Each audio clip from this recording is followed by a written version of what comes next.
Hey y'all! So y'all know my friend Jorie. She has made multiple appearances on Hey Y'all. We've decorated cookies together. We have had a Hallmark movie night. Our most memorable adventure is definitely when we went to the Steel Magnolias Bed and Breakfast in Natchitoches, Louisiana. And y'all, her birthday is this weekend and I really want to make her feel loved and special on her day. I can't be with her in person to celebrate, like many of y'all can't be with a lot of your friends on their big days too, but I can still make her feel really excited and loved on her birthday by making a birthday cake in a jar. And honestly, there is not a cuter thing on this planet. This recipe is so easy, it's really quick to put together, it is freezable if you want it to be, and it can be used for birthdays or really any other kind of celebration. Y'all, you have to do this. I know Jorie is gonna be so excited. Let's get to baking.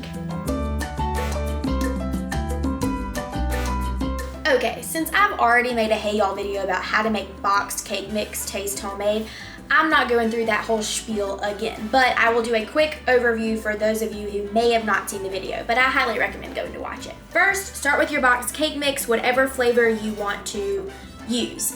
Then look at the ingredients on the back of the box. You want to replace all of your fat and all of your liquid with other ingredient. This particular box cake mix calls for half a cup of vegetable oil, which I'm substituting for half a cup of melted butter.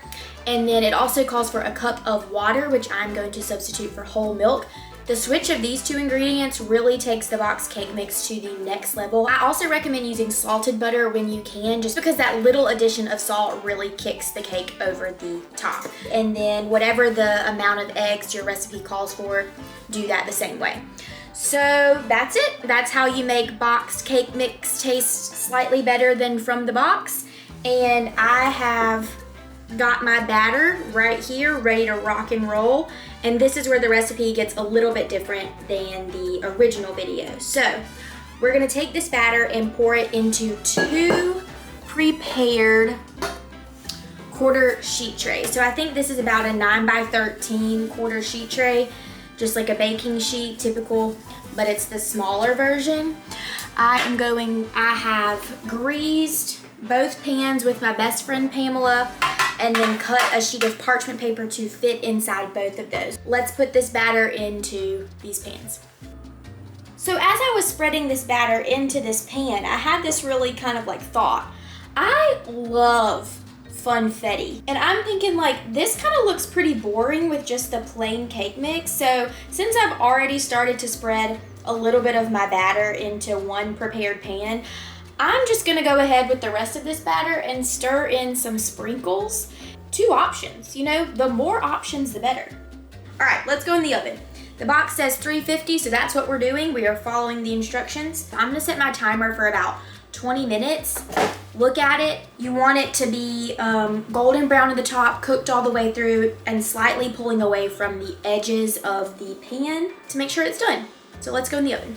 All right, while my cakes are baking in the oven, I'm gonna get a head start on my frosting. So I am making standard cream cheese frosting. It is 8 ounces of cream cheese, 3 tablespoons of softened butter. I like salted, you could use unsalted and do a pinch of salt. 1.5 cups of powdered sugar and some vanilla. You could use block cream cheese or the cream cheese in the tub. It really doesn't matter. I had the cream cheese in the tub, so that's what I went with. Okay, my frosting is made. It is delicious and so full of cream cheese flavor, which I love the tanginess of it. I mean, like regular vanilla buttercream is delicious, but cream cheese frosting, y'all, takes it to a whole other level. Okay, my cakes have come out of the oven and I took them out and they're beautiful. They're golden brown. Like I said, they are pulling away slightly from the edges. It took exactly the time that I thought it would, 20 minutes. I am going to let them cool in the pans for about 10 minutes. And then after that happens, I'll loosen the edges and flip them out onto wire racks to cool completely. Then we can assemble these jars. Look at that Confetti! I love, love, love that. I wish this was like wallpaper, honestly. It's so pretty and confetti-like. So cute, I love this. Okay, while my cakes are cooling, I'm gonna put all of my cream cheese frosting into a piping bag so it makes it really easy to get the frosting into the jars.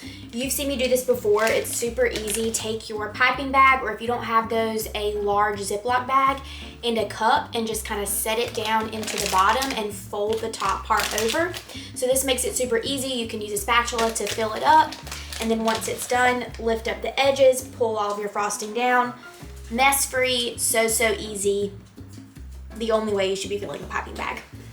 My cakes are cool, so I have them set up on a cutting board, and I'm going to use a mason jar as my cookie cutter. Honestly, I'm gonna have to stuff a little bit of the cake because if you look at a mason jar, the bottom is a little bit more narrow than the top. So if I have to trim a little bit off, that'll be totally fine.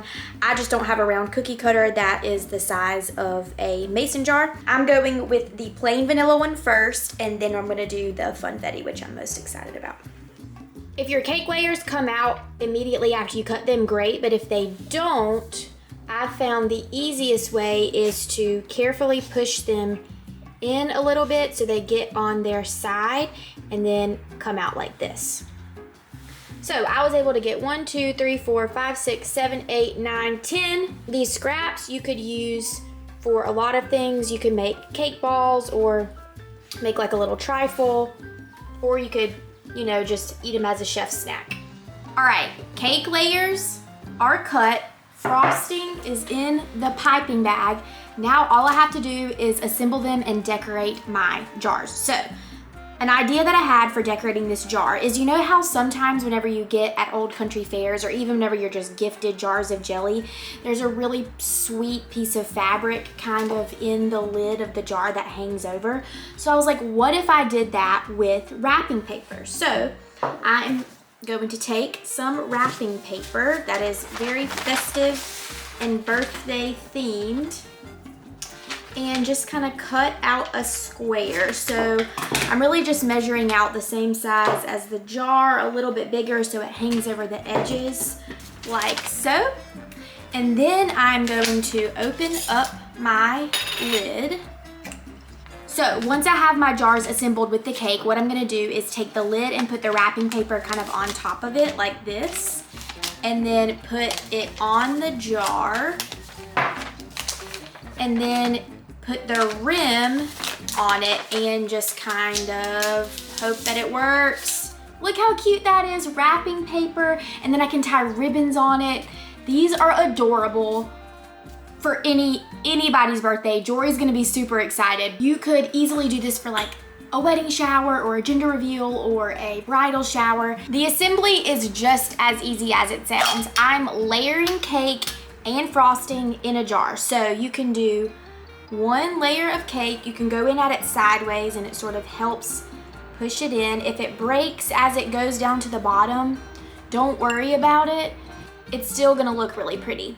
The Confetti effect of this also kind of helps the fact to kind of cover up the fact that the cake broke as you were putting it in. And then a thin layer of icing, so cute. And then another layer of cake. And then on top, one layer of frosting, and then of course some sprinkles. So then same thing, pop the lid on, and there you go, so cute. I'm gonna tie some ribbons on these, adorable.